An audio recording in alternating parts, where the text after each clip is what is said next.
Hey everyone, Cody Hayes here, and I'd like to welcome you to the last of the lectures for the semester, in this case over the book of Revelation or the Apocalypse.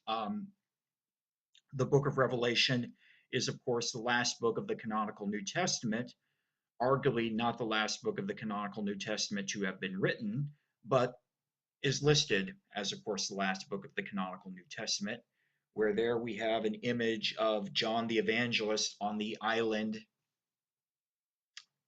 Patmos out in the Aegean Sea. And though I mentioned that with the author, let's look a little bit here with the author, the date, and a note on interpretation. Traditionally, the book of Revelation is assigned to the Apostle John, the same traditional author as the Gospel of John and the letters of John. However, the author never explicitly calls himself John the Apostle. The author does state that his name is John and that he is on Patmos Island, which is out in the Aegean Sea. And then also you have to consider what Luke wrote about John.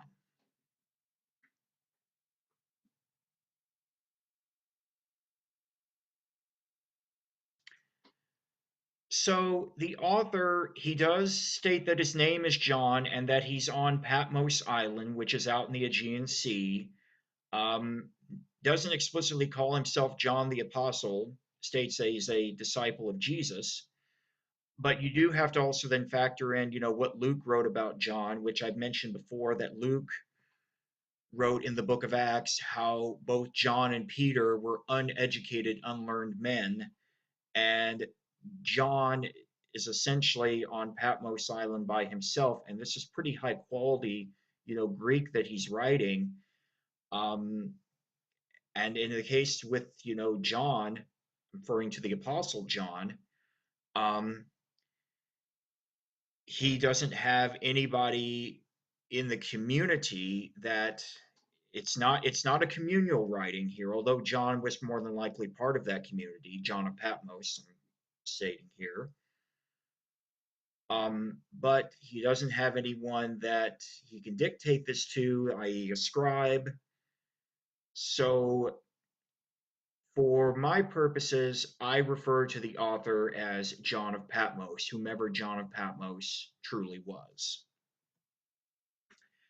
And the traditional date for the book of Revelation, kind of giving what most, has been given for years by historians, is about 95 CE/AD. However, there have been other dates that have been suggested. 64 to 70 CE/AD is one of those dates, and also the dates of 98 to 120 CE/AD. The reason for the dates has to do with the fact that the thesis behind the book of Revelation is to give comfort to persecuted Christians in the seven churches that are listed and how the Roman emperors are counted, the kings are counted in the book of Revelation.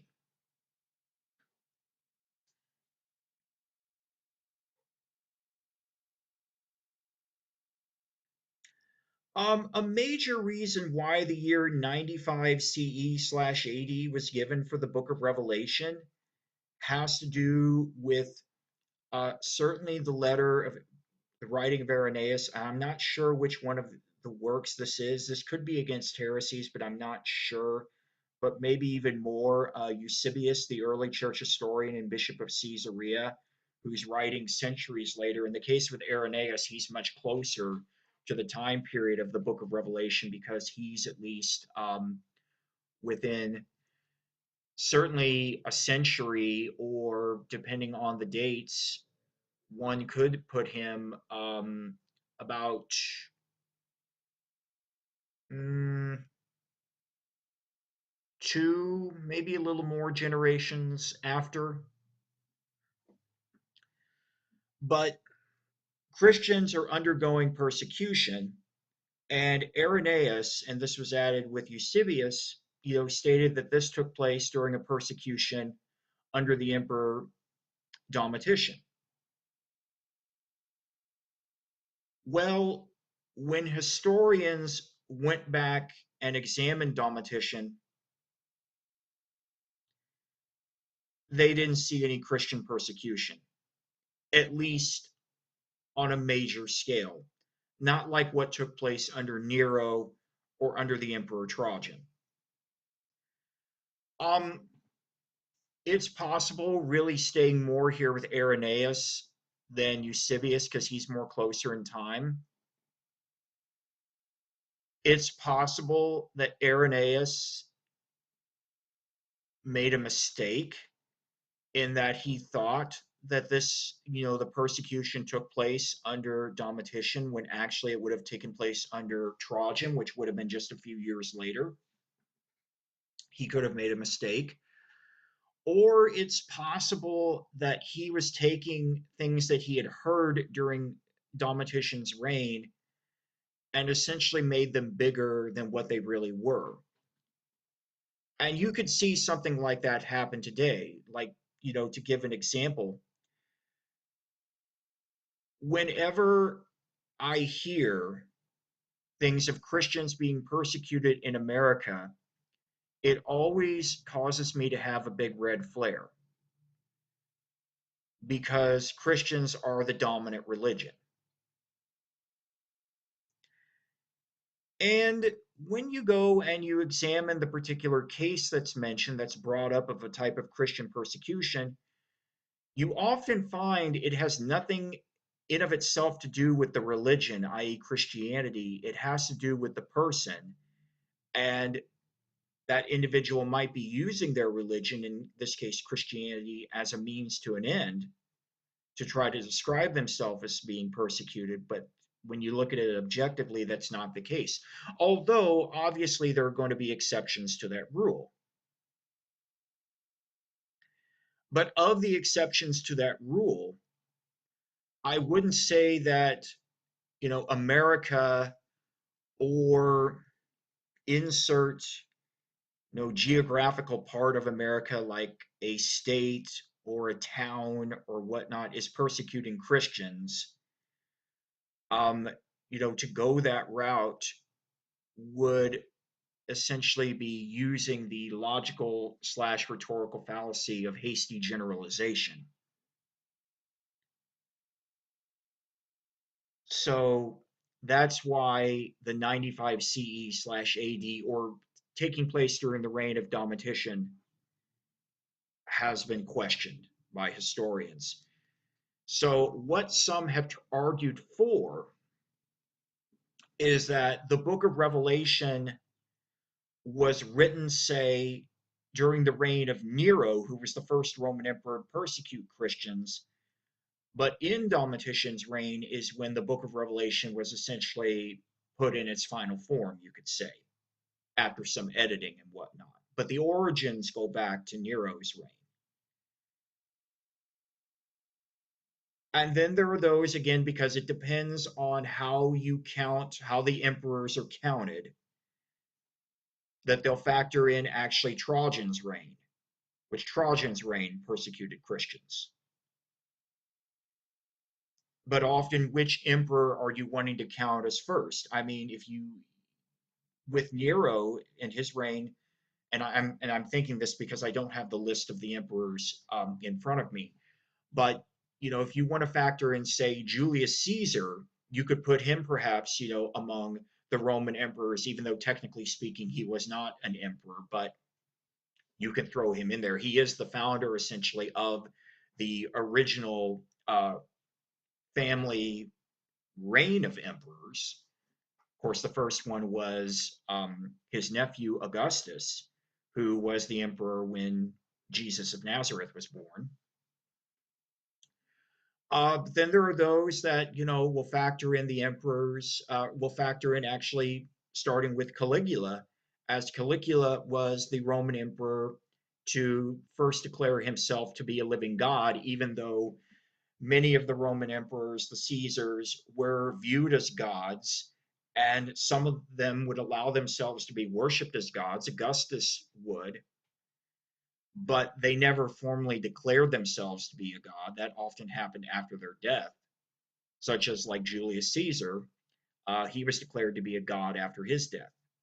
But Caligula was the first to actually declare himself a god while he was alive.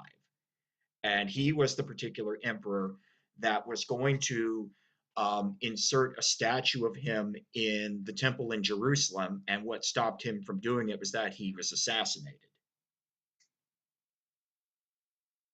And then there are also historians that don't really count the year that you had four emperors, which I believe was year 69, maybe that was 70s. It's somewhere around there. You had the year of the four emperors, and three of them, died within very, very short reigns.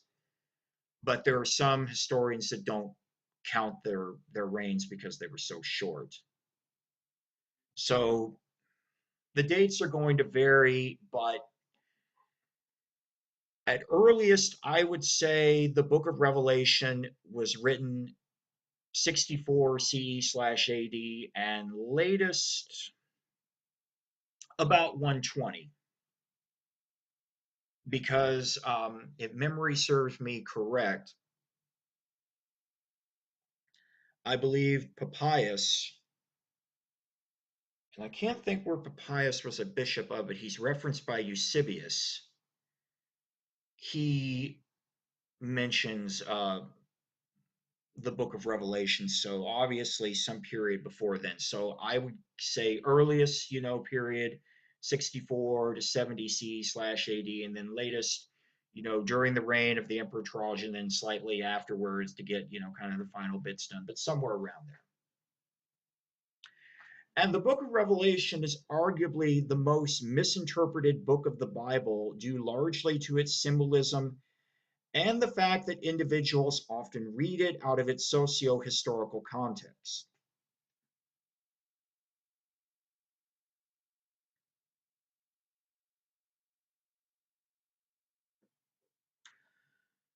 Um, in one of my very first lectures, where I mentioned socio-criticism, I read a portion of a textbook on the New Testament that was written by Joseph Tyson, who's an Erasmus professor out of Southern Methodist, but referenced socio-criticism and the book of Revelation. And essentially, Tyson mentions how, it's not about you, it's about them. And then I referenced one of my family members that's a Baptist minister and married to one of my cousins, where he mentions how members of his congregation will, read portions of the Bible, and they essentially ask themselves, what does this mean to me? And, his response is, well, maybe you shouldn't ask what it means to you. Maybe you should ask, what does it or what did it mean to them, the people whom it was written for, because it wasn't written for you. And in the case with the book of Revelation, it was written for Christians who were being persecuted during a particular time frame and needed help to endure, whether that was Nero or that was Trajan. You know, that particular thing. And yeah, it's arguably the most misinterpreted book of the Bible. I would say that probably the next one to take its place would be the book of Daniel, because the book of Daniel is also an apocalyptic work, and individuals often will misinterpret, its symbolism, um, in part, because they want to try to find, and you see this with individuals that are kind of the like apocalypticist end of times individuals, that the works they cite the most are the book of Daniel and the book of Revelation. Well, I think that we will stop here, but when we come back, we will actually get into the contents of the book of Revelation. So take care. I will symbolically see you then.